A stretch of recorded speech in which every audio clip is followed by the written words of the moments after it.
Hello guys, welcome to another video in the series of coding. Today we have with us a problem that is called unique paths. So a robot is located at the top left corner of a M cross N grid which is marked start in the diagram, and it has to reach the finish point. So finish point is the bottom rightmost point and start point is the top leftmost point, and it has to reach the finish position from the start position. It can only travel downwards or rightwards at any given point.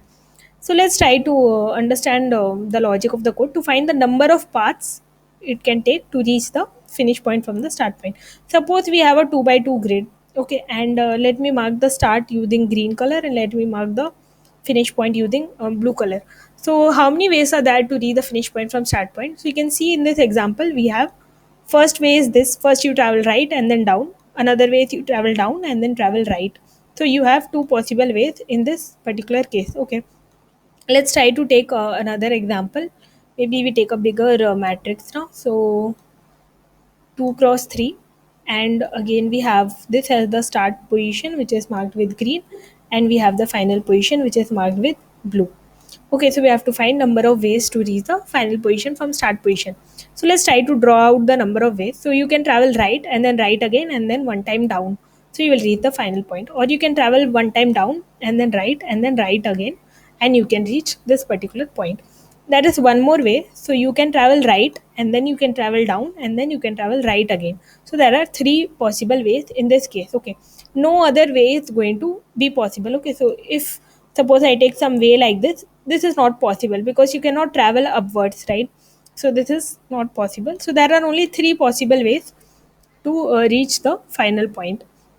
Now there's one very important thing to notice. So let me try to erase some arrows.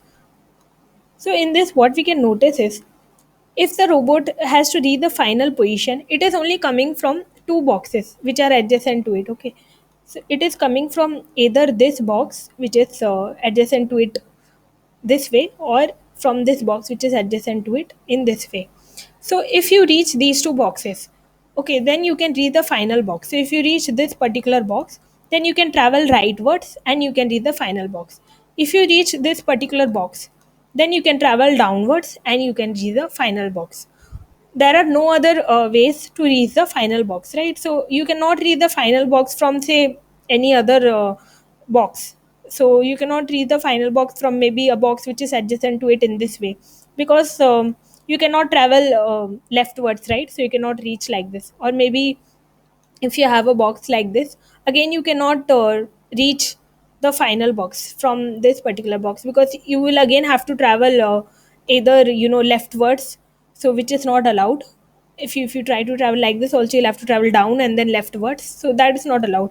So for reaching the final position, right, no matter what kind of grid you have, how many boxes you have, you can reach it only from the two adjacent boxes which are marked like this. So if you find the number of ways to reach this box, and if you find the number of ways to reach this box, and if you add both of them, okay, so if number of ways to reach this is x and number of ways to reach this is y, number of ways to reach the final box will be just x plus y. Just add the number of ways to reach both the boxes and you will get the final number of ways to reach the final path, because the final path can only be reached in this way, because robot can only travel either rightwards or downwards, right? So this is only possible. Now let's quickly take an example, and let's take the same example as they have given: m equal to 3 and n equal to 7. So let me try to draw box like this. So this is a very bad grid, but okay, let me just draw it again. Sorry for the very bad drawing. So I don't think it has gotten better. I think it is still worse, but please bear with me. So this is a 3 cross 7 grid, okay, and let's try to mark the positions. So this is the start point and this is the finish point. Let's try to find the number of ways to reach the finish point from start point. Okay, so first let's consider the box which is just adjacent to it. Okay, so this box. So to reach this box from the start point, you have only one possible way, right? You can only travel rightwards. You cannot take something like this. You cannot take any other awkward path, because you will have to go left or you will have to go up. So there is no other way. There's only one possible way to reach that particular box which is marked from the start point. You can only go right and you can reach that box. So that's only one way. Okay, what about the box which is adjacent to it?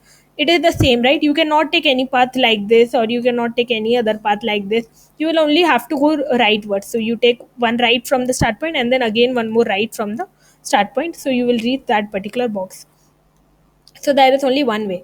So similarly, for this complete row, there's going to be only one way to reach these particular boxes from the start point. So there are only going to be one ways.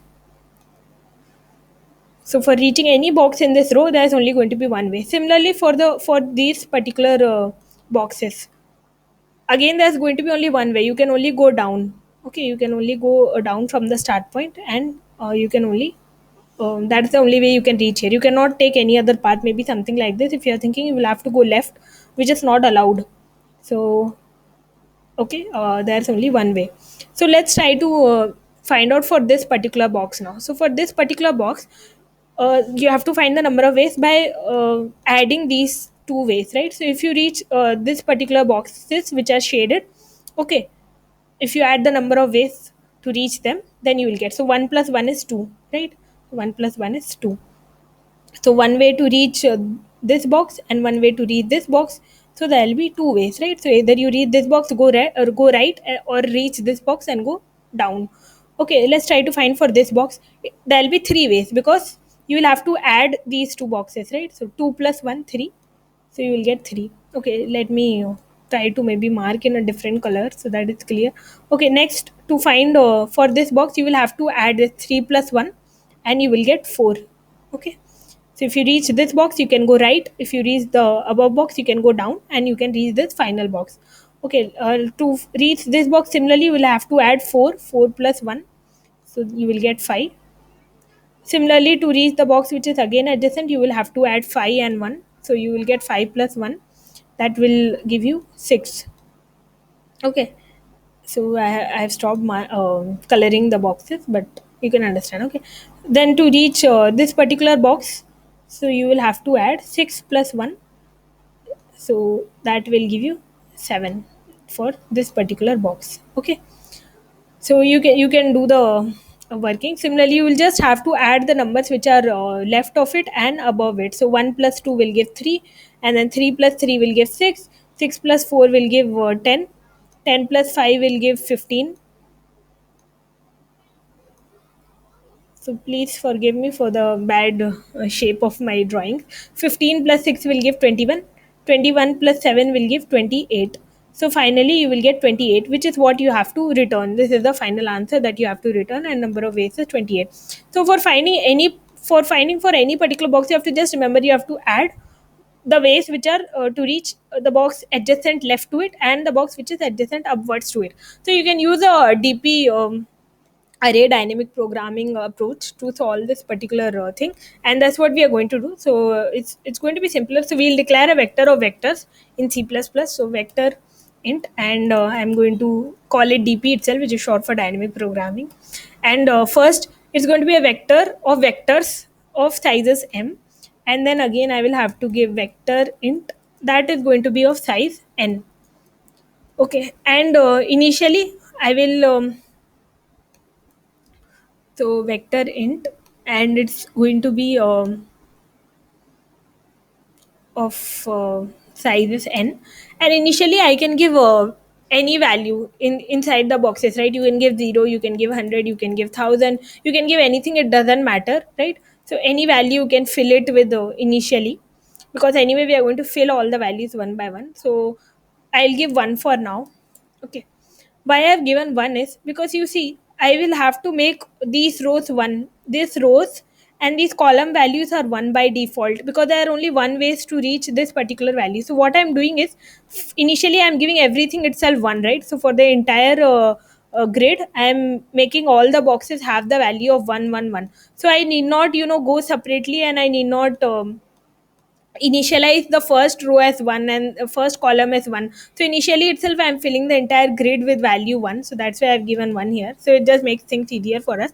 Now we can just simply do the for loop. So for int I equal to 1, because we have to start from this particular box, right? So all the first row and first column is anyway made 1. We have to start doing the DP thing from this dynamic programming approach from this particular box. So I'm starting from I equal to 1, I less than m, I plus plus, and I will have to write another for loop for the columns for j equal to 1, j less than n, j plus plus, and the simple code is dp of I comma j is equal to dp of I minus 1 j plus dp of I j minus 1. Why is this? Okay, why is it this? So it will be clear in one line. So I'll mark the indices 0 1 2 0 1 2 3 4 5 6. Let me write it properly. So these are the indices of the boxes, right? So take any box. Okay, so for example, if I take this particular box, okay, this particular box which is having index of 1 comma 4, right? So dp of 1,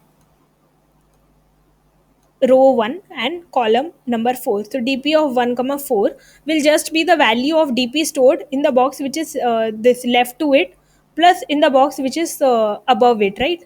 So left to it will have the index of dp of 1 comma 3, okay, and above it the box will have index of dp of 0 comma 4. So you have to decrement I one time, and you will have to decrement j one time. So that's how you get the particular dp. So that's it, and then finally you can just return dp of m minus 1 comma n minus 1, because for this particular example we see number of ways is 28. You have to read the final point, which is bottommost point, so you can just return dp of m minus 1 comma n minus 1. So that's it. I hope that this will work. Let me just run the code and let me check if it's working. So it's working. Let me submit the solution and see if it's working. So it's an accepted solution. Thank you for being patient and listening.